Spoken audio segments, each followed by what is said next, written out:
Hi hello babes, எல்லோரும் எப்படிடா இருக்கீங்க? ஐ ஹோப் எல்லோரும் சேஃபாக ஹெல்த்தியாக ஹாப்பியாக இருப்பீங்க நம்புகிறேன். இன்றைக்கி நம்ம பார்க்க போகிறது டேக்குக்கு அந்த அன்ஹெல்டு பையன் அதோட நெக்ஸ்ட் பார்ட் பார்த்துக்கலாம்டா. கொஞ்சம் சேடாகவே போயிட்டு இருக்குல்ல. ஸோ நான் டைட்டிலுக்கு தகுந்த மாதிரி தானே ஸ்டோரியை கொண்டு போக முடியும் அன்ஹெல்டு பையன். ஸோ அதான்டா. சரி, நம்ம இப்படி ஸ்டோரிக்குள்ளே போயிடலாமா? இப்போ ஸ்டோரி ஸ்டார்டிங்லேயே நம்ம ஜேகே வந்து டயாங்க அவன் அழைச்சிட்டு வந்திருப்பான்ல, அழைச்சிட்டு வந்து கிட்டத்தட்ட வந்து ஒரு 1 வீக் போல் ஆகிடுச்சு. இந்த 1 வீக் ஜேகே அவ்வளோவா தயாங்கிட்ட பேச மாட்டாங்க. தயாங்குமே சைலண்ட்டாகவே இருப்பார். அவருமே மோஸ்ட்லி பேசிக்க மாட்டார். கட்டிலாம் போட மாட்டாங்க, எதுவுமே பண்ண மாட்டாங்க. நான் வந்து முன்னாடி சொன்னேன் தெரியுமா, மற்றவங்கள கொலை பண்ணுற பிளேஸில் இப்போ தயாங்கு கிடையாது. ஏன்னா தயாங்கு அழைச்சிட்டு வரும்போது அவன் வேறு இடத்துக்கு தான் அழைச்சிட்டு வந்திருப்பான். நான் ஸ்டார்டிங்கில் சொல்லியிருப்பேன். ஸோ இது வந்து வேறு பிளேஸு, அவன் ரெகுலராக கொலை பண்ணுற பிளேஸ் கிடையாது. ஓகேவா? ஸோ இந்த இடமே பார்க்குறதுக்கு நான் அழகாக இருக்குன்னு சொல்லிடுவேன். ஸோ அப்படி தான் இருக்குது. தேங்க் படுக்கும் சைலண்ட்டாக அவர் வந்து சோஃபாவில் உட்காந்துருக்காரு. தென் ஆப்போசிட்டில் வந்து டிவி வந்து ஓடிட்டு இருக்குது. டிவி வந்து ரொம்ப பெரிய எல்இடி டிவி அந்த மாதிரிலாம் கிடையாது. சின்னதாக ஒரு டிவி இருக்கும். அந்த முன்னாடி இந்த கலைஞர் டிவிலாம் அந்த இதில் அந்த காலத்தில் இருக்குன்னு. ஸோ அந்த மாதிரியான டிவி தான் அது வந்து முன்னாடி வந்து ஓடிட்டு இருக்குது. ஆனால் தேங்க் வந்து அந்த டிவியெல்லாம் பார்க்கல. அவன் சோஃபாவில் வந்து அப்படியே சாஞ்சு உட்காந்துட்டு அவன் நீஸ் அப்படியே ஒரு மாதிரி வச்சுக்கிட்டு சாஞ்சி அப்படியே உட்காந்துருக்காங்க.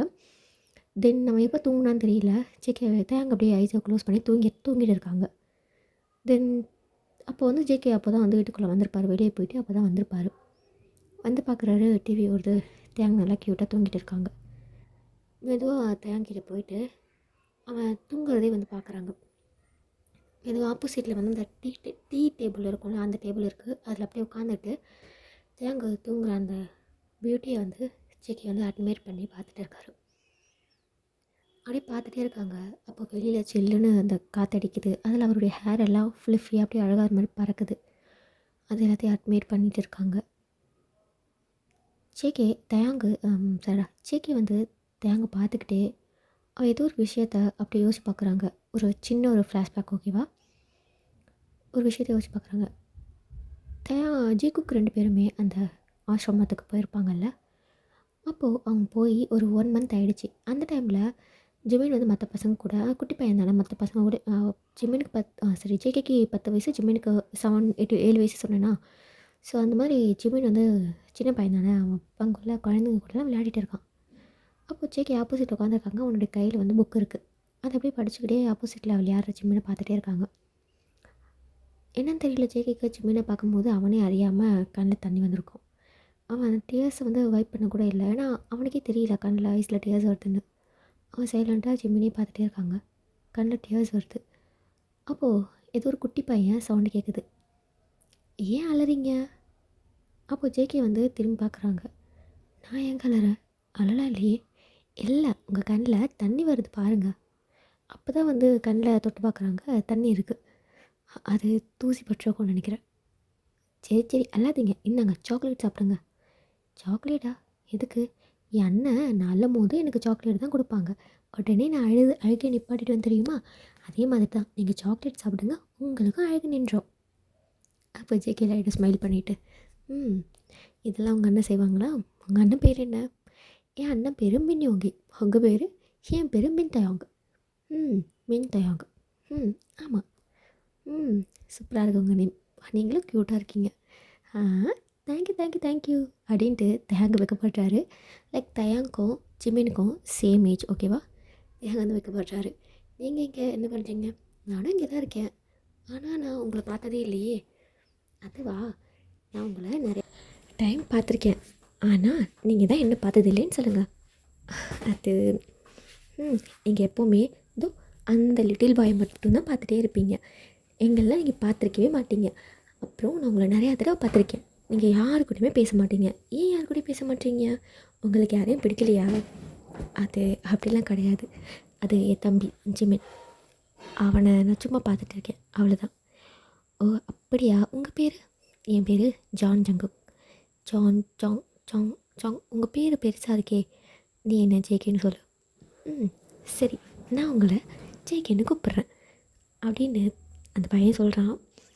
அது நான் பேர் சொல்லும்போது தெரிஞ்சிருக்கோம், அது நம்ம தயாங்கு தான். ஸோ தயாங்கு வந்து சொல்கிறாரு. தென் ஜக்குக்குமே, நீ எந்த பிளேஸில் இருக்க? நான் அந்த பில்டிங்கில் இருக்கேன் அப்படின்னு சொல்ல, அது கொஞ்சம் பெரிய ஆசிரமம் தான். ஸோ கொஞ்சம் 2, 3 பில்டிங்ஸ் இருக்கும். ஓகேவா? ஓ ஓகே.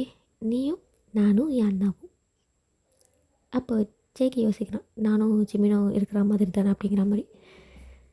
என்ன படிக்கிறீங்க? அதுவா? நான் இன்னும் படிக்கவே இல்லை. எனக்கு படிக்கிறதுனா கொஞ்சம் போரு. அதனால நான் படிக்கல. அப்புறம் படிச்சுப்பேன். படிக்கணும். படிப்பு லைஃப்க்கு ரொம்ப இம்பார்ட்டன்ட். நீ படி. புரியுதா? சரி அப்படின்னு சொல்லியிருப்பாங்க. சரி என்ன அண்ணன் தேடுவாங்க. நான் கிளம்புறேன். ஓகே சொல்லிவிட்டு அங்கேருந்து தயாங்கு வந்து ஓடிருப்பார். போகிற தயாங்கி ஜேகே பார்த்துட்டு இருந்திருப்பாங்க. ஸோ இதுக்கு முன்னாடி நம்ம ஒரு பர்சன் அடிக்கடி நம்ம பக்கத்தில் இருந்திருப்பாங்க. பட் நம்ம நோட் பண்ணியிருக்க மாட்டாங்க. ஒன்ஸ் அந்த பர்சன் நம்மக்கிட்ட வந்து பேசிட்டாங்க அப்படின்னாக்கா நம்ம நிறையா ப்ளேஸில் அந்த பர்சனை நோட் பண்ணுவோம்ல. ஸோ அப்படி தான் தயாங்க அடிக்கடி ஜேகே வந்து பார்க்குறாரு. அவன் ரொம்ப க்யூட்டாக இருப்பான். ஜிம்மினை எப்படியோ அதே மாதிரி தான் தயாங்கும் ரொம்ப க்யூட்டாக இருப்பான். தென் எப்போல்லாம் வந்து ஜிம்மினை பார்த்துட்டே இருக்கும்போது ஜேகேக்கு ஃபீல் ஆகுதோ அப்போல்லாம் தயாங்கு தான் ஜேகே பக்கத்தில் உட்காந்து அவனை கன்சல்ட் பண்ணுவான். ஸோ அந்த மாதிரி தான் வந்து அவன் அங்கே இருக்கும் போதெல்லாம் போயிட்டு இருக்கும். ஸோ அடிக்கடி மீட் பண்ணுவாங்க. நிறைய சாக்லேட்ஸ்லாம் கொடுப்பாங்க. யாராச்சும் அங்கே ஆசிரமத்துக்கு டொனேட் பண்ணுறாங்கள அந்த டைமில் தயாங்கு ஜேகேக்கு சாக்லேட் கிடச்சா கூட ஜிம்மினுக்கும் ஜேகே வந்து தயாங்குமே கொடுப்பாங்க. ஸோ இந்த மாதிரி தான் கொஞ்சம் ஒரு மாதிரி ஃப்ரெண்ட்லியாக தான் போயிட்டு இருக்குது. தென் ஜிம்மின் கூடயுமே தயாங்கு பேசுவார். லைக் வந்து ரொம்ப அட்டாச்மெண்ட் கிடையாது. ஆனால் பேசுவாங்க. ஜிம்மின் கூட பேசுவாங்க. ஜிம்மின் தயாங்கு வந்து ஜேகே வந்து தயாங்கு கூட இருக்கும்போது ஜிம்மினுக்கு பொசசிவ் ஆகும். ரொம்ப பொசசிவ் ஆகும். அதே மாதிரி தான் ஜிம்மின் கூட ஜேகே இருக்கும்போது தயாங்கு ரொம்ப பொசசிவ் ஆகும். 2 பேரையும் வச்சு சம்டைம்ஸ் வந்து ஜேகே வேலை சமாளிக்கவே முடியாது. அநியாயம் பொசசிவ் ஆகிறாங்களடா அப்படிங்கிற மாதிரி தான் ஜேகேக்கு இருக்கும். அந்த மாதிரி அங்கே அவங்க ஹாஸ்டலில் சரிடா அந்த ஆசிரமத்தில் அவங்க மூமெண்ட் ரொம்ப நல்லாவே தான் போயிட்டு இருந்திருக்கும். இப்படி தான் வந்து ஒரு வாரம் இந்த மாதிரி சரிடா ஒரு 1 இயர் இந்த மாதிரி எஸ்கேப் ஆகிருக்கும். ஒரு வருஷம் கழிச்சு நம்ம தயாங்கு ஜேகேவை தேடி ஓடி வராங்க. ஜங்குக்கு வந்து அங்கே ஏதோ பேசி பார்த்து நின்றுருப்பாங்க. லைக் வந்து அங்கே கார்டன் ஏரியா இருக்கும்ல. ஸோ அங்கே வந்து ஜங்குக்கு நின்றுருப்பாங்க. அப்போ வந்து தயாங்கு ஓடி வராங்க. தயாங்கு ஓடி வரவும் ஜேகே வந்து என்னாச்சு? ஏன் ஓடி வர? ஜேகே ஜேகே அது வந்து என்னாச்சு? அது என்ன 2 பேர் தத்து எடுத்து கூட்டு போகிறாங்களாம். என்னை மட்டும் கிடையாது, அண்ணாவையும் தான். நான் அண்ணா இல்லாமல் போக மாட்டேன்னு சொல்லிட்டேன்னா அதனால் என்னையும் அண்ணாவையும் அவங்க அடாப்ட் பண்ணிக்கிட்டு அழைச்சிட்டு போகிறாங்களாம். நான் உன்னை ரொம்ப மிஸ் பண்ணுவேன் அப்படின்னு சொல்ல ஜேகேக்கு ஒரு மாதிரி இருக்குது. பட் இருந்தாலும் எவ்வளோ நாள் அவங்க இங்கே இருக்க முடியும்? அவங்களுக்குன்னு ஒரு பேரண்ட்ஸ் வேணும்ல. அப்படியா? ரொம்ப சந்தோஷமான விஷயம் தானே. உனக்குன்னு ஒரு பேரண்ட்ஸ் கிடைக்க போகிறாங்க. அவங்க கூட போயிட்டு நீ ஜாலியாக இரு. ஆனால் நான் உன்னை ரொம்ப மிஸ் பண்ணுவேனே அப்படின்னு சொல்ல, நீ பாரு நீ உன் பேரண்ட்ஸ் கூட போ, அதுக்கு ஜாலியாக இருக்கும், நீ அவங்க கூட ஏறி. ஆனால் எனக்கு உன்னை ரொம்ப மிஸ் பண்ணுவேன்னு என்ன பண்ணுறது அப்படின்னு அவனுக்கு வந்து சின்ன பையன் தானே, அவனுக்கு அழுக வருது. ஐயோ அழக்கூடாது, நீ அப்போ ஜிம்மினி கூட மட்டும்தானே இருப்பேன், என் கூட இருக்க மாட்டல அப்படின்னு சொல்ல, நீ பாரு இப்போ நம்ம என்ன பண்ணுறது, உனக்குன்னு பேரண்ட்ஸ் வந்துட்டாங்க, நீ உன் பேரண்ட்ஸை பார்க்கணும்ல, இப்போது நான் உன்னை அப்புறமா பார்க்க வரேன். இல்லை நீ பார்க்கலாம் வரமாட்டேன். என்ன அடாப்ட் பண்ணிட்டு போகிறவங்க என்ன எங்கே கூப்பிட்டு போங்கன்னு கூட எனக்கு தெரியாது. நீ இங்கே தான் இருப்ப. முன்னே யாராச்சும் அடாப்ட் பண்ணிட்டு போயிட்டா நீ அவங்க கூட போயிடுவ. என்னெல்லாம் நீ மறந்துடுவ. நீ ஜிம்மின்னு கூட மட்டும்தானே இருப்ப அப்படின்ட்டு க்யூட்டாக பேச அவள் ஜேகே சிரிச்சிட்டேன். சரி நான் வேணா உனக்கு ஒரு ப்ராமிஸ் பண்ணிட்டு தரட்டுமா அப்படின்னு கேட்க, என்ன ப்ராமிஸ்? நீங்கள் இப்போ போங்க, எவ்வளோ வருஷம் ஆனாலும் நான் உங்களை தேடி வருவேன், சரியா? ப்ராமிஸாக நீங்கள் வருவீங்கல்ல? ப்ராமிஸாக எவ்வளோ இயர் ஆனாலும் நான் உன்னை தேடி வருவேன். இது வந்து ப்ராமிஸ் அப்படின்னு சொல்ல, சரி நான் ப்ராமிஸை மறக்க மாட்டேன், சரியா? சரி ப்ராமிஸை மறக்காத. சரி அப்புறம் போட்டுமா? போ பாய் அப்படின்ட்டு போகும்போது ஜேகே வந்து தயாங் வந்து ஜேகேடைய சீக்ஸில் சாஃப்டாக ஒரு கிஸ் பண்ணிவிட்டு, நான் வரேன், நான் உன்னை மிஸ் பண்ணுவேன், மறக்காமல் வரணும், வரேன் அப்படின்னு சொல்லியிருப்பாங்க. சரின்ட்டு தயாங்குமே அங்கேருந்து போயிருப்பாங்க. ஸோ இந்த இன்சிடெண்ட் எல்லாத்தையுமே ஜேகே வந்து அப்படியே யோசிச்சு பார்த்துட்டே இருக்காங்க. அவன் ஐஸில் அவனுக்கே அறியாமல் அப்படியே வந்து டியர்ஸ் வருது. அந்த டியர்ஸை அப்படியே வந்து ஜேகே வந்து வைப் பண்ணிக்கிறாங்க. ஸோ ஆமாண்டா, ஜேகேக்கு வந்து தயாங்கு முன்னவே தெரியும். ஸோ நம்ம சுகாவும் தயாங்குமே வந்து ஒரு ஆசிரமத்தில் இருந்த பசங்க தான், ஓகேவா? அங்கேருந்து தான் நம்ம ஜின்னும் நமிச்சுருமே அடாப்ட் பண்ணிட்டு போயிருப்பாங்க. ஓகே, இதுதான் ஸ்டோரி, ஓகேவா? தென் அவனுடைய டியர்ஸ் எல்லாம் வைப் பண்ணிவிட்டு அங்கேருந்து எந்திரிக்கிறாங்க நம்ம ஜேகே. அவன் எந்திரிக்கும் போது அங்கே பக்கத்தில் இருந்த ஒரு டம்ளர் வந்து தட்டி விட்டுருப்பாங்க, கீழே வந்துருக்கும். அந்த சவுண்டை கேட்டோடனேயுமே தேங்காய் ஐஸை ஓப்பன் பண்ணியிருப்பாங்க.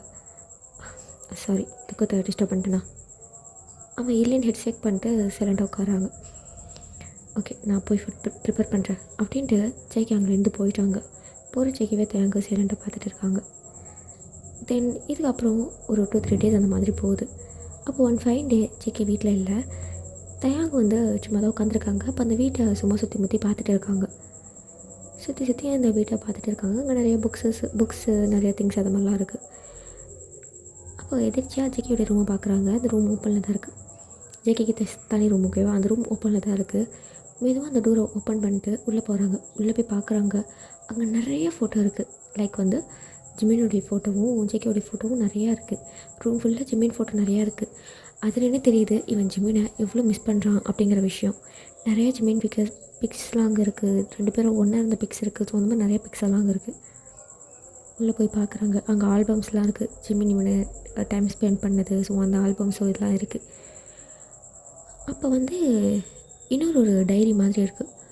அந்த டைரி எடுத்து பார்க்குறாங்க. ஓப்பன் பண்ணுறாங்க. ஃப்ரண்ட்டில் வந்து ஜங்குக் டைரி அப்படிங்கிற மாதிரி இருக்குது. படிக்கலாமா வேண்டாமா? பெருசாக என்ன எழுதிருக்க போகிறான்? அதான் ஜிமின் பற்றி தான் என்கிட்ட எல்லாத்தையும் சொல்லிட்டானே, வேறு என்ன இருக்க போகுது அப்படின்ட்டு அந்த டைரியை அவன் படிக்கலாமா வேணாமா அப்படிங்கிற ஒரு கன்ஃபியூஷன்லேயே இருக்காங்க. அந்த டைரியை படிக்கல. பட் அதை ஓப்பன் பண்ணி ஒரு மாதிரி ஓப்பன் பண்ணுவாங்கள்ல, நிறைய பேஜஸ் அப்படியே தள்ளி விடுவாங்கள்ல, அந்த மாதிரி தேங்க தள்ளி விடுறாங்க. அவன் புக்கு வந்து அந்த மாதிரி புரட்டிகிட்டே இருக்கும்போது அந்த ஃபோட்டோ வந்து அப்படியே ஒரு ஃபோட்டோ இருக்கும். அந்த ஃபோட்டோ வந்து அப்படியே வந்து கீழே விழுது. ஐயோ என்ன ஃபோட்டோ அப்படின்ட்டு ஜேகே தேங்க குனிஞ்சு அந்த ஃபோட்டோ எடுக்கிறாரு. அதை திருப்பி இருந்திருக்கும். தென் அதை எடுத்து பார்க்குறாரு. அந்த ஃபோட்டோ பார்த்தோன்னே ஜேகேக்கு தேங்கு பயங்கரமாக ஷாக்காக இருக்குது. இது அப்படிங்கிற மாதிரி அந்த ஃபோட்டோவே பார்த்துட்டே இருக்காரு. ஆக்சுவலி அந்த ஃபோட்டோ வந்து ஒரு குரூப் ஃபோட்டோ மாதிரி இருக்கும். அந்த ஃபோட்டோவில் தயாங் இருக்கார். சின்ன வயசு தயாங் இருக்கார். அது குரூப் ஃபோட்டோ. தேங்க பக்கத்தில் ஷுகா இருக்கார். தென் அவங்க வந்து லெஃப்ட் சைடு நிற்கிறாங்கன்னா நிறைய ஸ்டூடெண்ட்ஸ் இருக்காங்க. நடுவில் அந்த மதர் இருக்காங்கள்ல, சர்ச்சில் இருப்பாங்களே அந்த மதர், அவங்க உட்காந்துருக்காங்க. அது அவங்களுக்கு ரைட் சைடு லாஸ்ட்டில் ஜங்குக்கு ஜெமினா இவங்கெல்லாம் இருக்காங்க. தேங்க கீழே நிற்கிறாங்கன்னா ஷுகா மேலே நிற்பார். அந்த மாதிரி ஒரு பிக் நிறைய பசங்க அந்த பிக்கில் இருக்காங்க. அது ஒரு நாள் வந்து கிறிஸ்மஸ் அப்போ சம்திங் வந்து ஒரு குரூப் ஃபோட்டோன்னு அந்த டைமில் அந்த எந்தெந்த பசங்க அங்கே இருந்தாங்களோ அந்த பசங்களை வச்சு ஒரு குரூப் ஃபோட்டோ எடுத்திருப்பாங்க. அந்த ஃபோட்டோ அதை பார்க்குறாங்க. தயாங்கு ஆக்சுவலி அது ஷாக்காக இருக்குது. எப்படி இந்த ஃபோட்டோ எப்படி இவன்கிட்ட அப்படிங்கிற மாதிரி அவனுக்கு ஷாக்காக இருக்குது. ஆக்சுவலி இப்போ தயாங்கு சின்ன பையன் தானே, அவனுக்கு அவ்வளோவா ஞாபகம் இல்லை. அவன் பார்க்குறான். அவன் ஜேகே எவ்வளோ பார்க்கல. இந்த ஃபோட்டோ எப்படி இவன் கையில் அப்படின்னு இந்த ஃபோட்டோவை திருப்பி திருப்பி பார்க்குறாங்க. அது கொஞ்சம் ஓல்டு ஃபோட்டோ. அது அங்கங்கே கொஞ்சம் அழிஞ்ச மாதிரி அந்த மாதிரி வேறு கொஞ்சம் கொஞ்சம் இருக்குது. அந்த ஃபோட்டோ அப்படியே சைலண்ட்டாக பார்த்துட்டு அப்போ தான் அந்த டைரியை இதுக்கு முன்னாடி படிக்கணும்னு கூட தாட் இருந்திருக்காது. இவங்ககிட்ட எப்படி நம்ம ஃபோட்டோ அப்படிங்கிற மாதிரி அந்த டைரியை அவன் ஓப்பன் பண்ணி படிக்கலாம் அப்படின்னு சொல்லிட்டு ஓப்பன் பண்ணுறாங்க. தென் ஓப்பன் பண்ணி பார்க்குறாங்க. அதெல்லாம் படித்தோடனேயுமே தேங்க பயங்கர ஷாக்கு. அதில் என்ன எழுதிருக்குன்னா, தேங்க ஃபஸ்ட் டைம் பார்த்துருப்பாங்க நான் சொன்னேன்ல அந்த ஃப்ளாஷ்பேக். ஸோ அது இருந்திருக்கும்.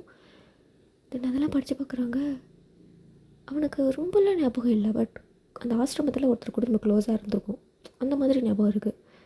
அவன் ஃபைனலாக பண்ண ப்ராமிஸ் அதுவே அவனுக்கு இப்போ தான் ஞாபகம் வருது. எல்லாத்தையும் பார்க்குறாங்க. தென் அதுக்கப்புறமும் விடலை. அதுக்கப்புறமும் டைரி எழுதிருக்கு. தென் அடுத்த பேஜெல்லாம் படித்து பார்க்குறாங்க. அந்த பேஜில் என்ன எழுதியிருக்கோன்னாக்கா, ஜேகே வந்து தேங்க்கு வந்து ப்ராமிஸ் பண்ணியிருப்பாங்கள்ல. தென் அப்போது ஜேகே மட்டும் என்ன பெரிய பையனா, அவனுமே சின்ன பையன் தானே, அவனுக்குமே தேங்க போனதுக்கப்புறமா அவனை மிஸ் பண்ண மாதிரி ஃபீலிங்ஸ் இருந்திருக்கும். ஓகே நம்ம நல்லா படித்தாக்கா இங்கே நம்ம காலேஜுக்கு வெளியே போகலாம், அங்கே போயிட்டு நம்ம தேங்க பார்ப்போம் அப்படிங்கிற ஒரு தாட் இருந்திருக்கும். ஸோ அதுக்காக படிக்க ஆரம்பிச்சிருப்பாங்க ஜேகே. நல்லா படித்து முடிச்சிருப்பாங்க. ஸோ அப்போ தான் அந்த ஃபோட்டோவுமே ஜேகே கையில் கிடச்சிருக்கும். அந்த ஃபோட்டோவில் உள்ள தயாங்கே பார்த்து அவ்வளோ இயர்ஸ் அவன் வாழ்ந்திருப்பான். ஏன்னா தயாங்க அவனுக்கு சின்ன வயசில் அவ்வளோ பிடிக்கும். நாட்களாக ஆக தேங்க ரொம்ப மிஸ் பண்ணவும் ஸ்டார்ட் பண்ணியிருப்பான். சரி நம்ம படிச்சுட்டு நம்ம வெளியில் போகலாம், இப்போ நம்ம போய் என்ன பண்ண போகிறோம் அப்படிங்கிற மாதிரி தான் படிச்சிருப்பாங்க. தென் படித்து முடிச்சுட்டு காலேஜ்க்கு அவன் ஜிம்மினை விட்டுட்டு வெளியே போன ரீசனே தயாங்க தான். நான் சொல்லியிருப்பேன் இதை போன எபிசோட் சம்திங் அதுக்கு முன்னாடி எபிசோட் அந்த இடத்துல சொல்லியிருப்பேன். அவன் 3 வருஷம் வெளியில் போனதுக்கு ஒரு ரீசன் எடுத்துருக்கோன்னு. தேங்க சர்ச் பண்ணுறதுக்காக தான் அவன் காலேஜே வெளியில் போய் சேர்ந்துருப்பாங்க. நிறைய இடத்துல தேடி இருப்பாங்க ஆக்சுவலி தயாங்க. பட் எங்கேயுமே தேங்க அந்த டைமில் கிடச்சிருக்க மாட்டாங்க. ஸோ இந்த மாதிரி போயிட்டு இருக்கான். அப்போ தான் வந்து தயாங் வந்து கிடச்சிருக்க மாட்டாங்க. தென் ஜிமினுக்கு அந்த ஒரு இன்சிடெண்ட் நடந்திருக்கும்ல, அந்த இன்சிடெண்ட் அப்போது ஜிமின் ஹாஸ்பிட்டலில் வச்சுருப்பாங்க தெரியுமா? அந்த ஹாஸ்பிட்டலில் தான் தயாங்க ரொம்ப வருஷம் கழித்து ஜேகே வந்து பார்த்துருப்பாங்க. அந்த டைமில் ஜேகேவே ரொம்ப உடஞ்சி போன அந்த ஒரு கண்டிஷனில் இருந்திருப்பாங்க. அந்த டைமில் தான் ஜேகே தயாங்க பார்த்துருப்பாங்க. அப்போ தயாங்க வந்து அங்கே வந்து ட்ரைனி டாக்டராக ஒர்க் பண்ணிட்டு இருந்திருப்பாங்க. ட்ரைனி டாக்டராக அந்த மாதிரி இருந்திருப்பாங்க. ஸோ அப்போ தேங் வந்து ஜேகேவை பார்த்துருக்க மாட்டாங்க. லைக் ஒரு லுக்கு விட்டுட்டு போயிருப்பாங்க. ஆனால் ஜேகேக்கு தேங்கோடைய ஃபேஸு அப்படியே மைண்டில் இருக்குது. சின்ன வயசில் அவன் ஃபேஸ் எப்படி இருந்துச்சோ அதே மாதிரி தான் அவன் ஃபேஸ் இருக்குது. அதே பாக்ஸி ஸ்மைல், அதே ஐஸு, அதே மாதிரி லுக், அச்சசலாக எல்லாமே தேங்க சின்ன வயசில் எப்படி இருந்தாங்களோ அதே மாதிரி தான் இருந்திருக்கும். அதிலே கண்டுபிடிச்சிட்டாங்க அது தயாங்கு தான்னு. அப்போ கரெக்டாக யாரோ தயாங் டாக்டர் அப்படின்னு கூப்பிட்ருப்பாங்க. தென் அதுலேயுமே தெரிஞ்சு போயிடுச்சு அது தயாங்குன்னு. ஆனால் நம்ம இவ்வளோ நாளாக தேடின ஒரு பர்சன், ஒரே லவ் பண்ண ஒரு பர்சன், ரொம்ப மிஸ் பண்ண ஒரு பர்சன், இந்த மாதிரி ஒரு சுச்சுவேஷனில் தான் நான் அவனை மீட் பண்ணுமா அப்படிங்கிற மாதிரி அவனுக்கு அந்த மாதிரி ஒரு இருந்திருக்கும். தேங்க் வந்து ஒரு லுக் வச்சுருப்பாரு ஜேகேவை. ஆனால் ஜேகேயோட ஃபேஸை தயாங்கு சுத்தமாக ஞாபகம் இல்லை. அப்போ தோணியிருக்கும் எனக்கு அவன் ஃபேஸ் எனக்கு ஞாபகம் இருக்குது, ஆனால் என்ன அவனுக்கு ஞாபகம் இல்லை போல் அப்படிங்கிற மாதிரி அவனுக்கு அந்த டைம் தோணியிருக்கும். இல்லை இந்த மாதிரி ஒரு சுச்சுவேஷனில் அவன் என்னை பார்க்கக்கூடாது அப்படிங்கிற ஒரு தாட்டில் இருந்திருப்பார் ஜேகே. அதனால அப்போ பார்த்துருக்க மாட்டார், பேசியிருக்க மாட்டார். தென் இந்த ஹாஸ்பிட்டலில் தான் நான் ஒர்க் பண்ணுறாங்கன்னு தெரிஞ்சிடுச்சுல்ல. தென் அதுக்கப்புறம் அவங்க வந்து அதுக்கப்புறம் அடிக்கடி அந்த ஹாஸ்பிட்டலில் வந்து தேங்க பார்த்துருப்பாங்க. தென் அதுக்கப்புறம் தேங்க வந்து ஹவுஸை சர்ச் பண்ணிட்டு இருந்திருப்பாங்கல்ல. அப்போது வாலண்டியராக நம்ம ஜேகே வந்து ஒரு பர்சன்கிட்ட சொல்லி இந்த மாதிரி ஹவுஸ் ரெண்ட்டுக்கு இருக்குது அப்படிங்கிற மாதிரியே ஒருத்தர்கிட்ட சொல்லியிருப்பார். ஸோ அந்த பர்சன் தான் வந்து தேவங்கிட்ட இன்ஃபார்ம் பண்ணியிருப்பாங்க. தென் வாடகை ஜாஸ்தியாக இருக்கவும் அவங்க 2-3 ரூம்மேட்ஸை வந்து கூட்டிருப்பாங்க. லைக் அந்த போகியுமே மின்கியூ சொன்னேன்னா, மின்கியூ தானே சொன்னேன், போகியும் மின்கியூ யாந்தின்னு சொன்னேன்னா தெரியல, மின்கியூனே வச்சுக்கலாம் ஓகேவா. ஸோ அவங்களுமே சேர்த்துட்டு அப்போ தான் அந்த வீட்டில் வந்து இருந்திருப்பாங்க. தென் ஜேகேவா வாலண்டியராகவே தயாங்க்கு அந்த வீடை கொடுத்துருப்பாங்க. தென் எல்லாத்துக்கும் இருக்கிற மாதிரி தானே ரெண்ட் இருக்கணும், இவனுக்கு மட்டும் தனி ரெண்ட்டு ஸ்பெஷலாக இருந்தாக்கா அவனுக்கு டவுட் வரல. அதனால தான் எல்லாத்துக்கும் இருக்கிற மாதிரி ரெண்ட்டுமே ஜேகே தயாங்காக கொடுத்துருப்பாரு. தென் அவன் வீட்டுக்கு ஆப்போசிட்லேயே தான் தயாங்க்கு வீடு அவனே வந்து ரெடி பண்ணி கொடுத்துருப்பாங்க. இது எல்லா இன்சிடெண்ட்டும் ஜெமீன் அந்த மாதிரி ஒரு இன்சிடெண்ட் நடந்திருக்கும்ல, அதுக்கப்புறம் ஒரு வருஷம் கழித்து நடந்த விஷயம் ஓகேவா. அவனே ஆப்போசிட்டில் கொடுத்துருப்பாங்க. அடிக்கடி நிறைய டைம் வந்து ஜேகே தேங்க பார்த்துருப்பாங்க. தேங்க நினச்சிட்டு இருக்காங்க அவன் அந்த ரெண்ட் கொடுக்கும் அந்த லிஃப்ட்டில் தான் அவங்க ஃபர்ஸ்ட் மீட்டிங் நினச்சிட்டு இருப்பாங்க. ஆனால் கிடையாது. நிறைய இடத்துல ஜேகே தயாங்கே தெரியாமல் அவங்க கூட ட்ராவல் பண்ணியிருப்பாங்க. அடிக்கடி ஹாஸ்பிட்டலில் வருவாங்க. தயாங்க பார்த்துட்டு தான் இருந்திருப்பாங்க.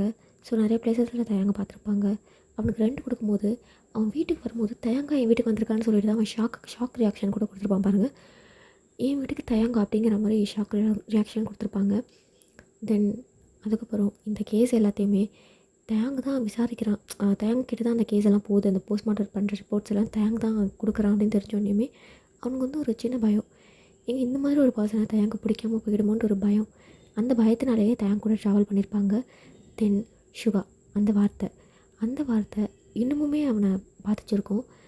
தென் மின்னியும் இருந்தாலும் அவங்க அந்த பேர் சொன்னாங்க. சுகான்னு சொல்கிறானே புரியலே அப்படிங்கிற மாதிரி தான் தேங் கூடவே ட்ராவல் பண்ணியிருப்பாங்க.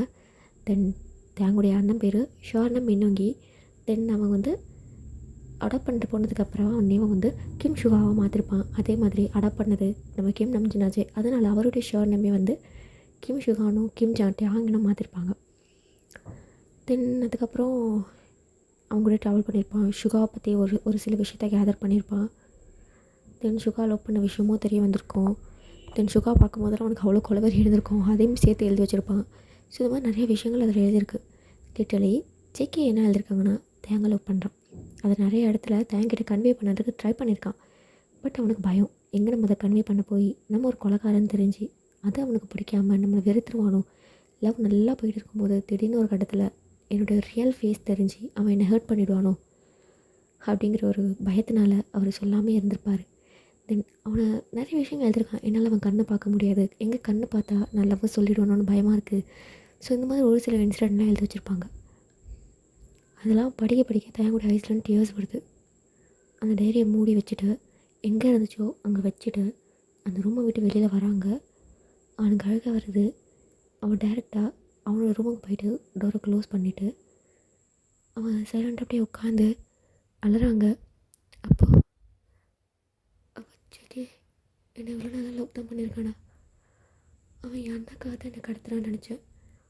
ஆனால் அதில் பொய்யா, சின்ன வயசில் அது எனக்கு அந்த இன்சிடென்ட் ஞாபகம் கூட கிடையாது. அதை ஞாபகம் வச்சுக்கிட்டு எனக்காக இவ்வளோ இயர்ஸ் வெயிட் பண்ணியிருக்கான். ஆனால் ஏன் நல்லா அதை அக்செப்ட் பண்ண முடியல. அவன் எப்படிலாம் என்னை மீட் பண்ணணும், எப்படிலாம் என்கிட்ட பேசணும்னு யோசிச்சு வச்சுருப்பான். ஆனால் இந்த மாதிரி ஒரு பர்சனை முன்னாடி தான் நிற்கிறானே, எனக்கு என்ன பண்ணுறது? இவனோட லவ்வை பார்க்குறதா, என் அண்ணாவோட லைஃப்பை பார்க்குறதா, எனக்கு ஏன் ஒன்றுமே புரிய மாட்டேங்குது அப்படின்ட்டு அவன் யோசிக்கிறான். அவன் ஏன் அப்படி யோசிக்கிறான்னா, சுகா தான் ஜிம்மினுக்கு அந்த மாதிரி ஆனதுக்கு காரணம்னு ஜேகே நினச்சிட்டு இருக்காங்க. இன்னொரு சைடு ஜேகே தேங்க லவ் பண்ணுறாங்க. எங்கே ஜேகே தேங்க கிட்ட லவ்வை சொல்லி அவன் அந்த லவ்வை அக்செப்டும் பண்ண முடியாமல் வேணான்னு சொல்ல முடியாமல் ஒரு இக்கட்டான நிலையில் இருப்பாங்க. அதே மாதிரி தான் அண்ணனை எதையாச்சும் ஒரு தப்பாக புரிஞ்சுட்டு தான் அண்ணனை இவன் ஏதாச்சும் பண்ணிடுவானோன்ற ஒரு பக்கம் அந்த பயமும் இருக்குது. இவன் டபுள் மைண்ட் செட்டில் அங்கேயே உட்காந்து ஃபீல் பண்ணிகிட்டு இருக்காங்க. எதாக இருந்தாலும் சுகாவுக்கு தான் அதுக்கு அடுத்தது என்ன நடந்துச்சு அப்படிங்கிற விஷயம் சுகாவுக்கு தெரியும். ஏன்னா சுகா அதை பண்ணானா இல்லையாங்கிறது சுகாவுக்கு தான் தெரியும். அவன்கிட்ட பேசினா மட்டும்தான் அந்த விஷயம் என்னங்கிறது அவனுக்கு தெரியும். எப்படியாச்சும் நம்ம சுகாட்ட பேசணுங்கிற ஒரு தாட் இருக்குது. ஏன்னா இவனுக்கு சுகார நம்பிக்கை இருக்குது, சுகா அந்த விஷயம் பண்ணியிருக்க மாட்டான்.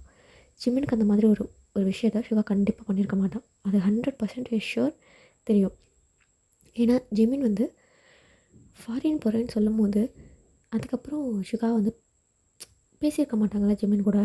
இந்த இன்சிடென்ட் நடந்ததெல்லாம் சுகாவுக்கு தெரியாது, பேசியிருக்க மாட்டாங்க. அந்த டைமில் எவ்வளோ ஃபீல் பண்ணி தயாங்கிட்ட பேசியிருப்பாங்க அப்படிங்கிற விஷயம் தயாங்க்கு நல்லாவே தெரியும். அந்த மாதிரி ஃபீல் பண்ணுற ஒரு பர்சன் கண்டிப்பாக இந்த விஷயத்த பண்ணியிருக்க மாட்டாங்கன்னு 100% ஷுவராக நம்புகிறான். ஆனால் ஜேகே நம்ப முடியாது. ஜேகே பொறுத்த வரைக்கும் ஜிம்மின் சொன்ன லாஸ்ட் வார்த்தை சுகா, கண்டிப்பாக சுகா தான் அதை பண்ணியிருப்பான்னு ஜேகே ஷுவராக நம்புகிறான். இந்த எல்லா விஷயத்துக்கும் சுகாவால் மட்டும்தான் ஆன்சர் கொடுக்க முடியும். எப்படியாச்சும் இந்த இடத்த விட்டு அவன் தப்பிக்கணும்னு முடிவு பண்ணுறான். ஸோ எப்படி தப்பிக்கிறான், தப்பிக்க முடியுமா, தப்பிக்க விடுவான அந்த ஜங்குக் பையன் அப்படிங்கிற எல்லா விஷயத்தையும் நம்ம அடுத்த பாட்டில் பார்க்கலாம். அதுவரை உங்களிடமிருந்து விடைபெறுவது நான் உங்கள் ஹனா. பாய்.